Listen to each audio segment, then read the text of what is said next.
जैसा कि मैंने प्रॉमिस किया था कि अगर आप कमेंट में अपना ऑक्यूपेशन लिखेंगे यूट्यूब के ऊपर तो मैं आपके ऑक्यूपेशन के अकॉर्डिंगली आपको बताऊंगा कि ऑस्ट्रेलिया में आपके ऑक्यूपेशन को लेकर सब क्लास 190 में और 491 में क्या अपॉर्चुनिटीज़ मौजूद हैं। तो किसी ने मैकेनिकल इंजीनियर लिखा, तो आज सबसे पहले जो है वो मैकेनिकल इंजीनियर के ऊपर बात करते हैं। दिसंबर 2025 के एक्सप्रेशन ऑफ इंटरेस्ट के डेटा के मुताबिक जो सूरत हाल है वो कुछ इस तरह से है कि ऑलमोस्ट सब स्टेट्स ने जो है वो सब क्लास 190 या 491 में जो है वो इनविटेशन जो हैं वो इशू किए हैं।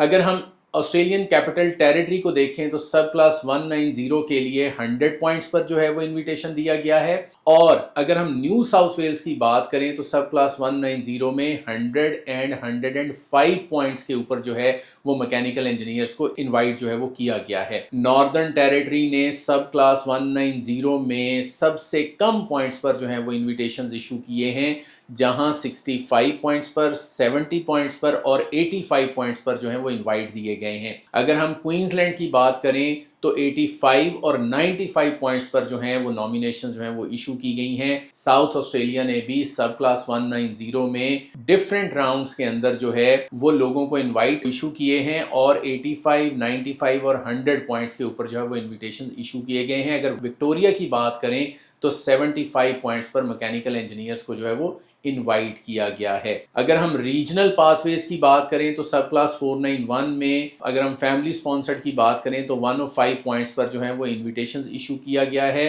इसी तरह से 491 में स्टेट नॉमिनेशन पाथवे के अंदर जो है वो नॉर्दर्न टेरिटरी और क्वींसलैंड ने 70 पॉइंट्स पर इनविटेशन जो है वो इशू किया गया है, जबकि साउथ ऑस्ट्रेलिया ने 105 पॉइंट्स पर जो है वो इनवाइट किया और विक्टोरिया ने 85 पॉइंट्स पर मैकेनिकल इंजीनियर को जो है वो इनवाइट किया गया। ये डेटा क्लियरली शो करता है कि मैकेनिकल इंजीनियर जो हैं उनके लिए सब क्लास 189 में, 190 में और 491 में इनवाइट्स जो है वो इशू किए गए हैं। अब अगर हम इसको लिंक करें, जो टायर अप्रोच जो है वो ऑस्ट्रेलियन गवर्नमेंट ने ऑर्डर 105 के मुताबिक जो है वो आप कह लें कि अप्रोच जो रखी गई है उसमें टोटल इनवाइट जो हैं वो इस ऑक्यूपेशन में मैकेनिकल इंजीनियर में कितने लोगों को दिए जाएंगे, तो वो है तकरीबन 800 से लेकर 1200 लोगों को जो है वो मैकेनिकल इंजीनियर्स को जो है वो 2025-2026 में जो है वो इनवाइट्स इशू किए जाएंगे। अब आपका सवाल ये होगा कि अच्छा जी 65 पॉइंट्स पे इनवाइट इशू किया गया है तो मुझे इनवाइट क्यों नहीं आया।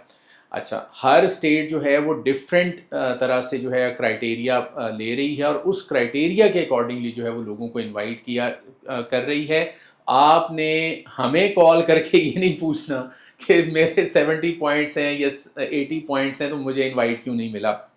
क्योंकि इस वीडियो के को जैसे ही आप देखेंगे तो लोग यूजली पूरी वीडियो नहीं देखते, वो अपने मतलब की बात सुनते हैं और बाकी वीडियो इग्नोर कर देते हैं। अब 65 पॉइंट्स पे अगर नॉर्दर्न टेरिटरी ने इनवाइट इशू किया है तो नॉर्दर्न टेरिटरी जो है वो उन लोगों को इनवाइट ज़्यादातर इशू करती है, एक जिनके पास जॉब ऑफर हो, टू जिनका ऑक्यूपेशन जो है वो नॉर्दर्न टेरिटरी के क्रिटिकल लिस्ट के अंदर आता हो, और थ्री उन लोगों को जिनके रिलेटिव्स या फ्रेंड्स जो हैं वो नॉर्दर्न टेरिटरी में रहते हों। सिर्फ उन लोगों को नॉर्दर्न टेरिटरी जो है वो इस वक्त इनवाइट इशू कर रही है। इसी तरह से अगर हम वेस्टर्न ऑस्ट्रेलिया को देखें तो वो भी यही कर रहे हैं कि जिन लोगों के पास जॉब ऑफर है या जो ऑन शोर हैं उन लोगों को इनविटेशन जो है वो इशू कर रही है। इसी तरह से अगर हम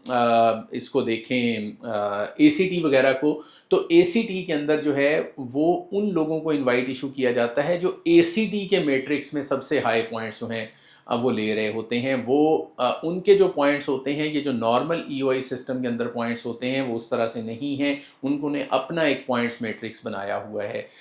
बाकी जो स्टेट्स हैं उनका मैंने आपके सामने रख ही दिया है कि 100 से लेकर 105 तक जो हैं वो पॉइंट्स रिक्वायर्ड थे इन्विटेशन लेने के लिए। और क्वींसलैंड की अगर बात करें तो क्वींसलैंड भी ये कहती है कि अगर आपने क्वींसलैंड के अंदर जो है वो जॉब की है 6 मंथ्स के लिए या 9 मंथ्स के लिए तो आप 190 और 491 वीज़ा के लिए एलिजिबल हैं, जबकि ऑफशोर एप्लीकेंट्स जो हैं उनके लिए अभी तक सिचुएशन जो है वो काफ़ी कंपेटिटिव है फॉर दिस ऑक्यूपेशन। सो मैं कोशिश करूँगा, मैंने वैसे तो कहा था कि जो 10 कमेंट्स होंगे उनके ऊपर वीडियो बनाऊँगा, लेकिन ये एनालिसिस जो है इसके लिए काफ़ी टाइम चाहिए होता है और इसके लिए वो सारा डेटा को देखना और फिर उसको लेकर आना, उसको कन्वर्जन करना और फिर वीडियो बनाना, ये थोड़ा सा मुश्किल काम है। लेकिन मेरी फिर भी कोशिश होगी कि आप अगर अपना जो ऑक्यूपेशन है वो कमेंट में लिखेंगे तो मेरी कोशिश होगी कि कुछ जनरल जो ऑक्यूपेशन जिनमें सबसे ज़्यादा लोग कमेंट कर रहे हैं उन ऑक्यूपेशन के ऊपर जो है वो एक डिटेल जो है वो